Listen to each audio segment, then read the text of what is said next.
So we're going to dive into something pretty intense today. The source material we're looking at asks this really chilling question. Is it possible the world has been pushed right to the edge of a third world war? Now, this is a speculative scenario for sure, but it's a super detailed one, and we're going to break it all down.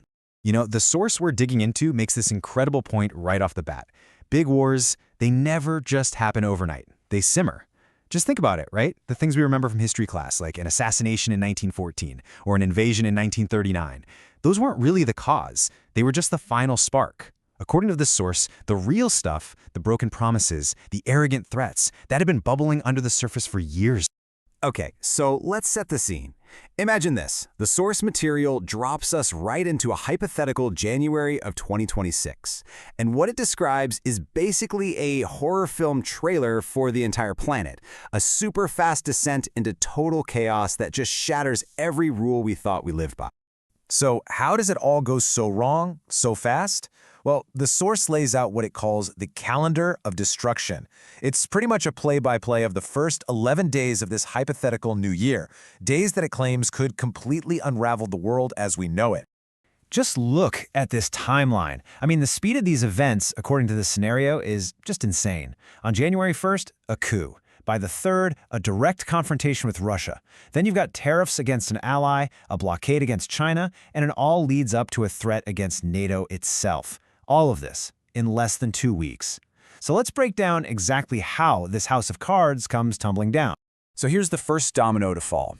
In a move that just completely shreds the international rulebook, U.S. commandos reportedly grab Venezuela's president, and Trump declares himself the executive leader of a whole other country. This is supposed to be the moment the entire world realizes there are no rules anymore. And it doesn't stop there. The crisis goes from 0 to 100 like instantly. Just 2 days later, the U.S. Navy supposedly seizes a Russian nuclear sub. Then, on January 6th, it blockades oil tankers on their way to China. I mean, these aren't subtle moves. We're talking about direct, in-your-face provocations against America's biggest rivals.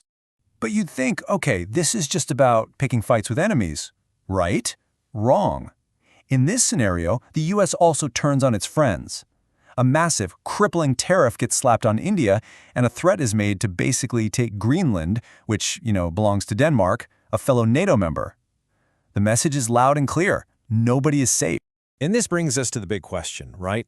Why? Why on earth would you provoke your enemies and your friends at the exact same time? The source argues that all this chaos, it's not random. It's actually a smokescreen for a much, much deeper fight that's not about land, it's about money. 50%. Just let that number sink in. A 50% tariff on India, a major strategic partner. The official story given in this scenario is almost funny if it weren't so terrifying that the Prime Minister missed a phone call and it hurt Trump's ego. But come on, really?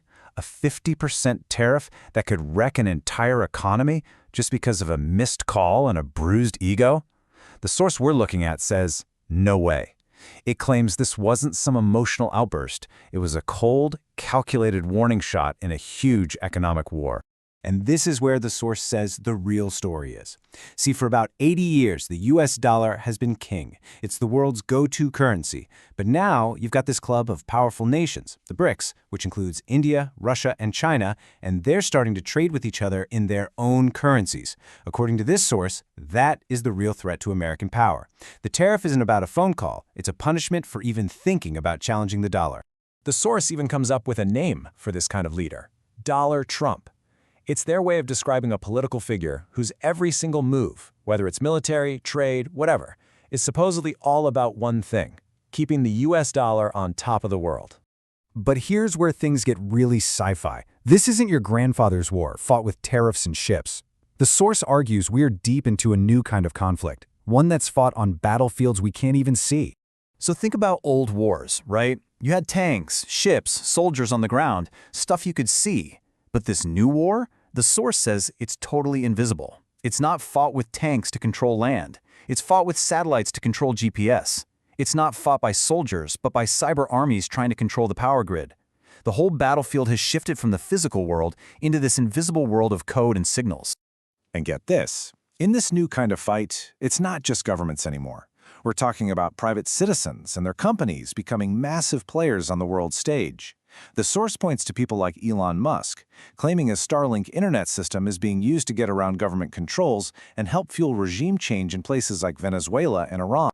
And the threat here? It's absolutely terrifying.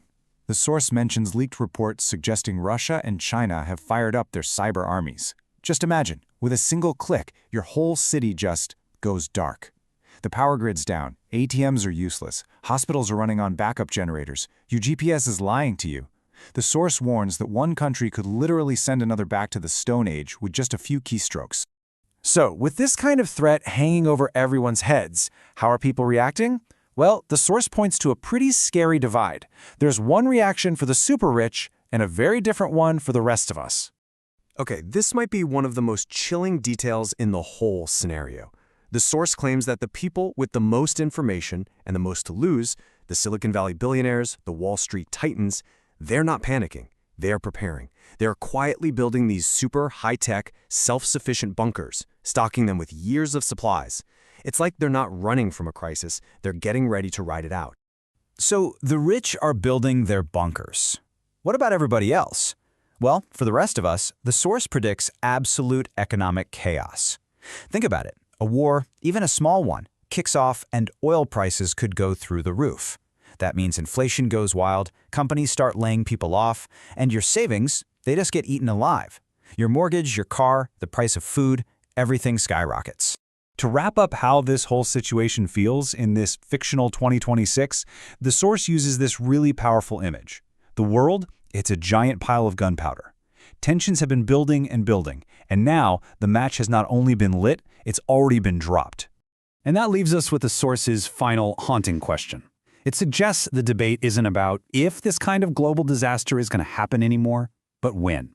And when that explosion finally comes, whether it's a bomb or a total economic meltdown, the only question that's going to matter is, where will we be? A pretty sobering thought to end on.